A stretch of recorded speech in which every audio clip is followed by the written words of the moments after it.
August is here, and that means that the weather and the election cycle are heating up. The best way to beat the heat and stay up to date on the latest news from the US election to international breaking headlines is to become a DSR member and gain access to additional content across our network, in addition to other exclusive benefits. Use code BEATTHEHEAT to get 50% off of your membership and sign up today at thedsrnetwork.com/buy. That's Beat the Heat at thedsrnetwork.com/buy. Now please enjoy the show.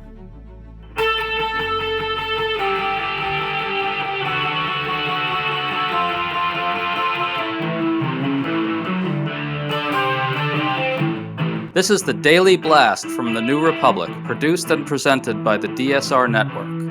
I'm your host, Greg Sargent.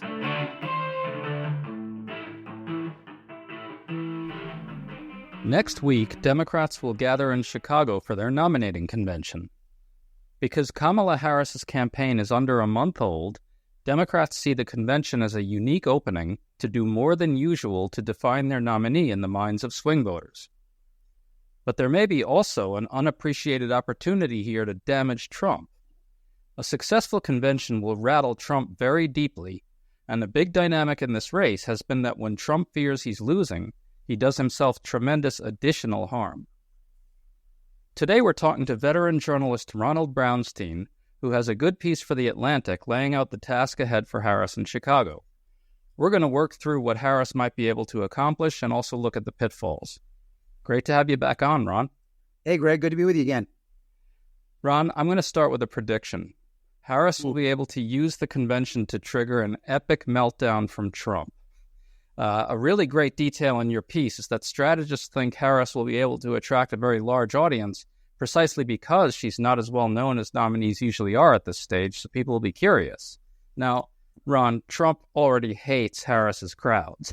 But also, unlike 2020, when Biden was a relatively unexciting nominee, Harris has the ability to put on a culturally exciting show, and Trump knows that's a problem. Do you think Democratic strategists see an opportunity here to create a kind of cultural event? Oh, absolutely. The key fact about this convention is that Harris is the first nominee for either party since Hubert Humphrey to go into their convention without either being the incumbent president or winning the nomination through primaries. She did not have 18 months of winning and losing and making promises and getting, tagged in debates and Republicans sniping at her every day from the sidelines on Fox for 18 months about each time that she had to move left to preempt the challenge from whoever, right?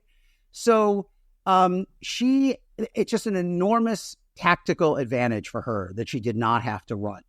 But it is also a big change in the landscape relative to other nominees. There is just this tremendous opportunity to the convention, I think, that goes way beyond what we've seen in most conventions to fill in the story.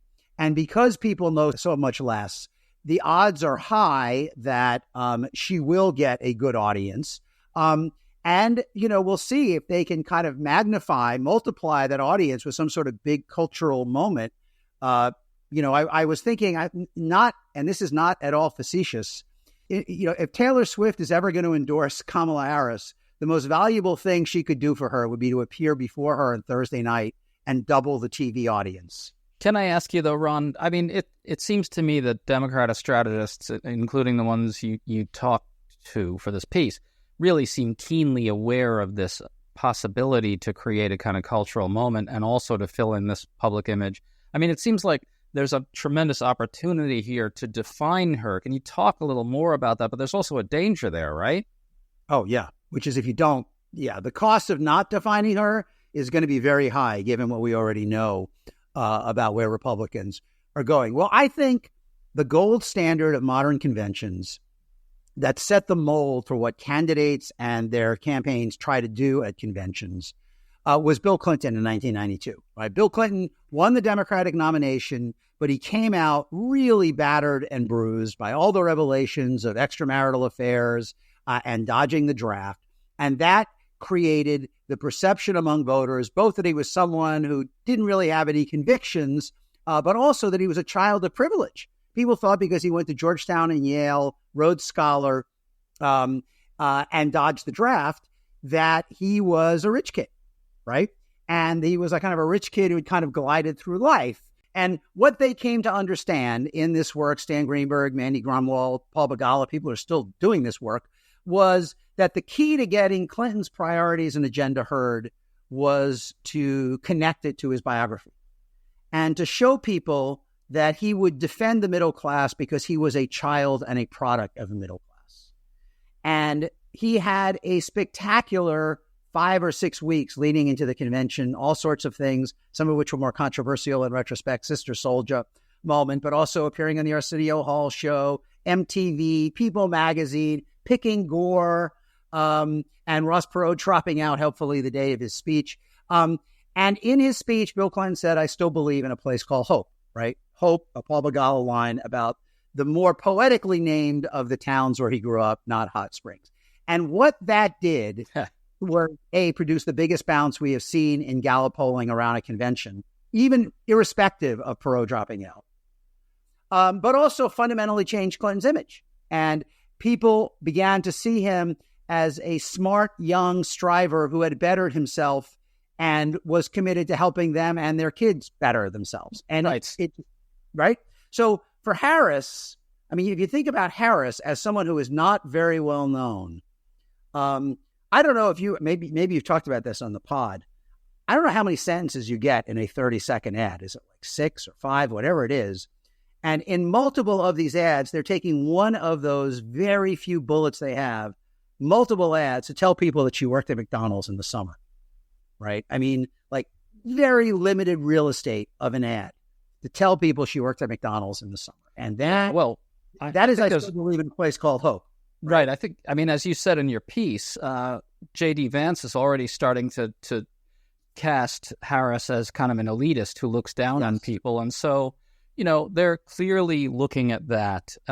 California liberal, right? Woke seems to be tied to, you know, this kind of apparatus of elite wokeness, maybe, or it can be caricatured that way. Mm-hmm. You know, I got to think that they're really trying to figure out a way to do the place from Hope. Just like us. So, right. So I think the phrase you're going to hear is just like us. Basically, that she is like you. She had to deal with, aging and ill parents. She's had to deal with stepkids. She's part of the sandwich generation. She worked her way up. Why did she become a prosecutor? Because of her friend in high school who was being sexually abused, and she felt she wanted to hold, perpetrators accountable. All of this, you're going to get probably some more agenda, but, and probably not vastly more agenda, maybe some goals, I think. Yeah. Mostly what you're going to get, I think, is what Clinton did, is I will fight for the middle class and I will defend and advance an inclusive multiracial society because I am a product of all of these things. They are intrinsic to me. And that, I think, is the most important thing they can achieve at the convention, if they can. Yes. So you report that strategists think she really has to give voters a grasp of why that personal history, daughter of immigrants, equips her to lead what you call a diversifying, multiracial, multicultural America. But the elephant in the room here, and I'm talking Brownstein language now, is that Harris has to achieve broad acceptability to a certain percentage of white voters, right? Yeah. And that's part of the ball game. And so what's the threshold she's got to hit there? And is there a tension here between the need to show the kind of tough prosecutorial side of her story as well as personalizing herself, which will involve some degree of sentimentality and a lot of, good vibes? I mean, how does she strike that balance? Well, Greg, I've been thinking lately that if you think about everything that has changed in American politics over the last even 40 years, over the time that I've been covering it, states that have moved in the Democratic column, states that have moved in the Republican column, the shift of demographic groups, college whites becoming more Democratic, non-college whites becoming more Republican, urban-rural splits widening. I mean, just, Virginia and Colorado going from red to blue, and Florida and Ohio going from swing to red. And after all of this movement, like, we find ourselves back in the same place where it is highly likely that Michigan, Pennsylvania, and Wisconsin are going to decide who's president. Sort of like all roads lead you back to the same place. And these are states that are preponderantly white. You know, Michigan and Pennsylvania, 80% of the voters are white. Wisconsin, it's 90. And so Harris is going to have to cross a threshold of white voters in the Rust Belt states to be president in all likelihood. I mean, she could get around losing Michigan or Wisconsin by, substituting Arizona and Nevada. If she breaks through in Georgia and North Carolina, then this wouldn't be true. But like, no one in the Democratic Party is going to hang their hat on that, right? So like, the shortest path to 270 for her, still, it just feels like you just can't get away. It's like a Twilight Zone episode or something. You know, you end up in the same diner in outside of Green Bay. Well, but Ron, I want to point out here, though, that another big change, which you didn't mention, comes into play here, which is the importance of the suburban woman. Totally. I mean, there are a lot of suburban. There are a lot of suburban women around Philadelphia, Pittsburgh, Detroit, and Milwaukee. Yes, and not only Milwaukee, but in Madison. Yes. The share of the share of non-college whites you have to win is not as high as it was, which is a good thing for Democrats because they are not going to win as many of them as even Obama did. But the mix is different, right? It is highly likely, I think, she will win more college white women in those states, really everywhere, than Biden did, because it's so easy to forget that Roe was not overturned until after the 2020 election. Exactly. I mean, it feels like we've been living with it, but it didn't happen until 22. But nonetheless, I mean, if you kind of look overall, Biden got somewhere between 42 and 46% of the white vote in those three states in 2020 in the exit polls. And I think Catalyst might be a little different, but it's broadly similar. And he was around a third of non-college whites in Pennsylvania, around 40% in Michigan and Wisconsin. He won almost exactly the same share of college whites in all three states, 53 to 55%. So, and he won about 80% of non-white voters. Now, with Harris, the big questions and the ones that really loom going to the convention, the big question with Harris was, could she improve on the places where Biden has deteriorated, which you have talked about on the pod in, excellent detail, which is primarily among young voters and voters of color? And could she hold the places where Biden had remained relatively strong, which are blue collar and older whites? And she's moved from behind to ahead in most polls, largely because she is doing both things, right? Yeah, I mean, I want to point out entirely. Right. The Quinnipiac poll in Pennsylvania had her at 34% among non-college whites, which is hitting the Biden 2020 target. Yeah. And there's polling in Wisconsin and Michigan that have her, and the New York Times polls, she was at least at Biden's 2020 number among non-college whites in all three Amazing. States. And consistently, she is doing very well with college whites, usually better than Biden, again, because Roe had not happened. It's not shocking that she would do better. But not yet back to where he was among non-whites. And I'm not sure she ever gets all the way back to where he was among non-whites myself, because as we talked about before, there are a lot of Black and brown families that are living really close to the edge economically, and their discontent about inflation doesn't go away entirely, replacing Biden with Harris. Now, she improves the situation enormously because people have more faith in her going forward to find solutions. But at the convention, look, I think her background as a prosecutor is almost without any downside on the other side of the ledger. I mean, it was in the Democratic primary in 2020. Kamala as a cop was not a term of endearment. Kamala as a cop is important, I think, for Democrats in 2024, when it's pretty clear that the Republican effort to reverse her momentum and win the election is to convince enough older and blue-collar whites in those three states above all that she will not keep them safe. I think that's the essence of the campaign. Right. And so when Harris entered the race, Trump's strategists seemed highly confident that they could quickly define her as a crazy and radical and dangerous leftist, right? California liberal, took these progressive stances during the 2020 presidential primaries. And yet, as of now, it just isn't working, at least not nearly as well as they thought it would. I mean, this week's Cook Political Report polling found she's kind of achieving a broad acceptability in the battleground. So here's my question.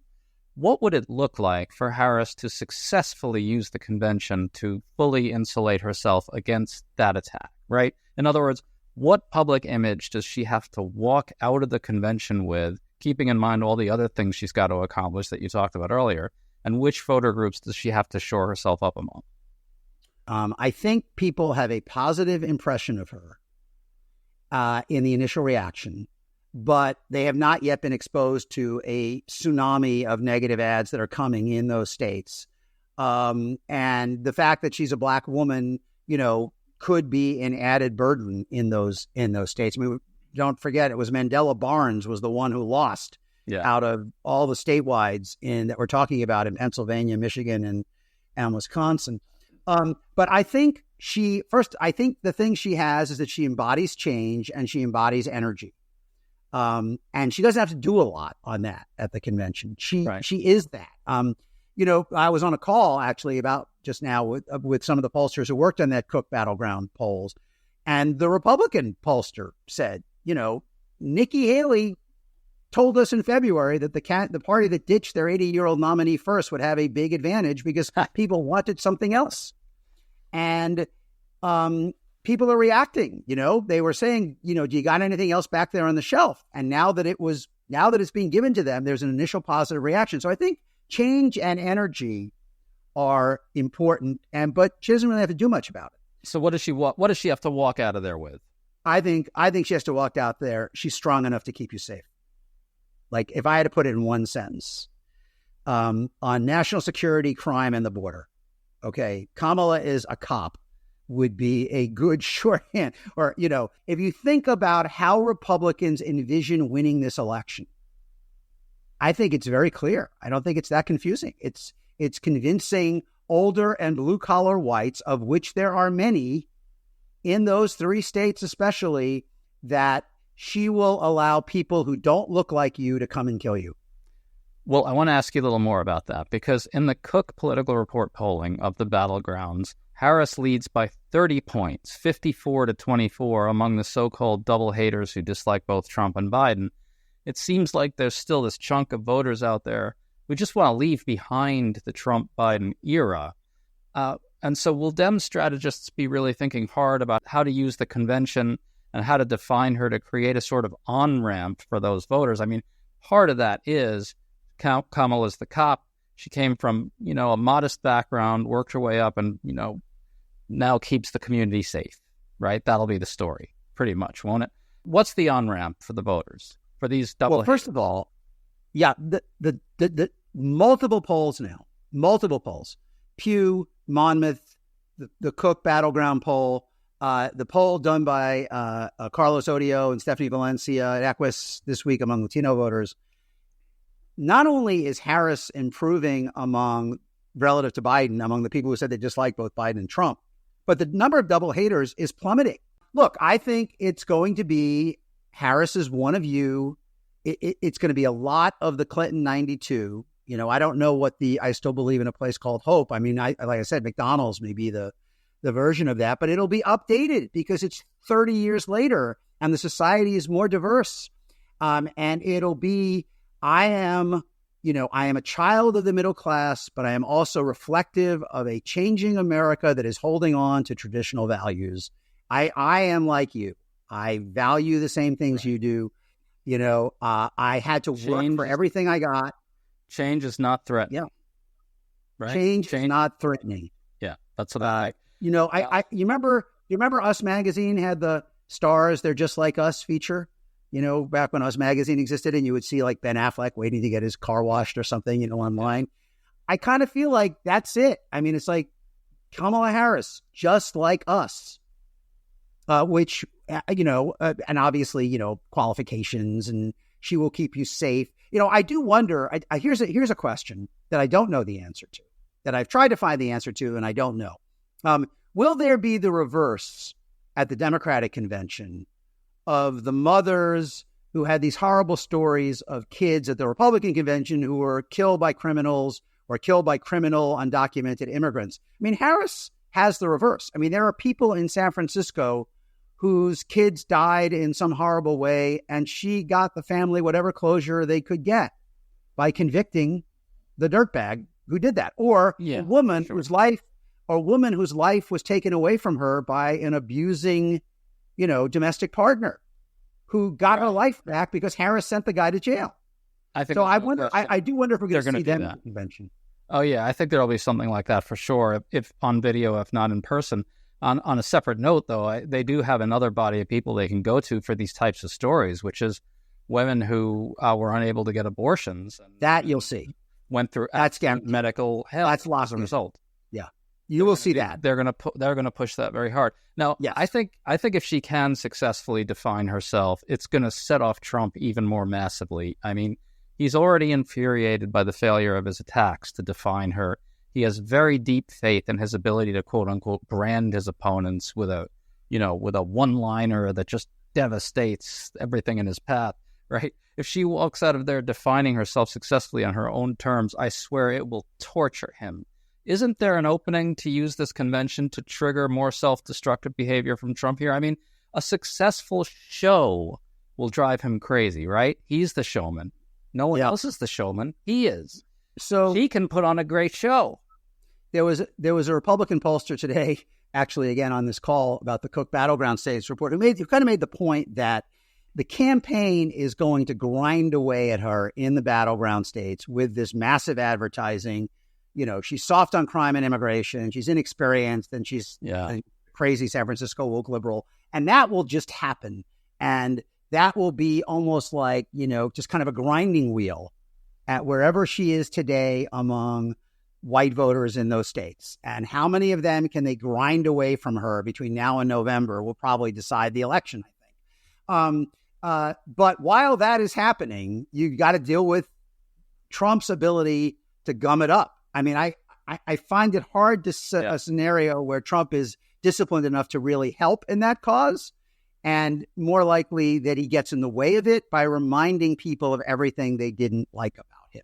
Again, the prime goal here is to convince people that they can trust Harris, because what we have seen all year, why did the double haters exist? Because there was not a majority that wanted to reelect Biden. There was not a majority that wanted to put Trump back in the White House. So it's not like she has to convince a majority, not that she has to go over a majority in convincing people not to reelect Trump. That's there. She has to convince them that she's an acceptable alternative, and obviously laying out, showing a little more ankle on an agenda and connecting that agenda to her personal story as a child of the middle class and a product of a diversifying America would seem to be job one. I want to close out on the comparison you made to 1992. Bill Clinton defined himself with some innovative media appearances. You mentioned playing the saxophone on Arsenio Hall. He also went on MTV. The time he was essentially telling voters that he has his finger on the pulse of this, new America, right? And so, are we at a similar cultural threshold moment now? Harris, the daughter of immigrants, comes from a multiracial marriage, doesn't have her own birth children, fluent in the language of quote unquote wokeness, LGBTQ rights, and Tim Walz, her running mate, who's a comfort, the kind like your uncle, right, has succeeded politically in the Midwest while pushing forward with a lot of socially liberal legislation. So it feels to me like we're at another kind of crossover moment here, and she's going to try and position herself as the person who understands this new emerging America. I guess I would say yes to a point. I mean, all of that is important for her. But unless you believe you can win enough out of North Carolina, Georgia, and Arizona and Nevada, right, you're still back in Groundhog Day, as I call it, which is that you've got to get enough white people in those three states to vote for you. And therefore, cultural reassurance is probably more important, or at least as important as cultural transcendence, Now, I do think because she is not well known, and look, this probably won't happen, but like if there were megastar, like the people may come out and campaign for her in October, Beyonce or Springsteen or even Taylor Swift. But the best thing any celebrity could do for Kamala Harris is increase her audience on Thursday night. Really. That would be so much more valuable than going to Detroit in October. Like, if another 10 million people watch this, because we haven't had a nominee where the canvas is this blank. I would say Wendell Willkie in 1940 would be the last nominee who went into their convention with less solidity to the public understanding of them. Well, I'll tell you what. That's a huge opportunity. I think there's a way to straddle the tension you're discussing here, right? Like, she represents and is of the new emerging America. And you know what? It's not as scary as everyone's telling you.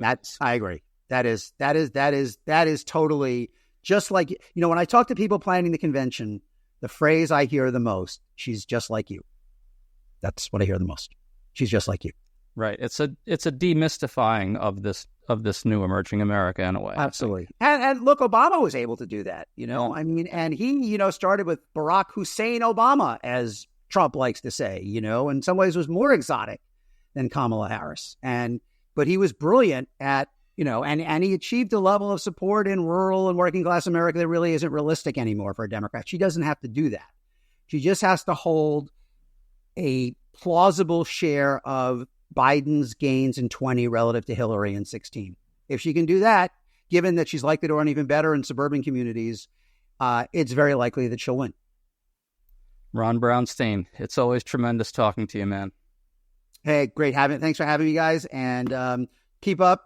I don't know how you do this so many times a week, but I'm happy you do, and I'm happy it's not me. I guess both also. Well, we'll start having you on more often, maybe. All right, thanks. Folks, make sure to check out some great new content we have up at TNR.com. Timothy Noah on how Medicare drug discounts have arrived and how Harris should talk about them in every speech.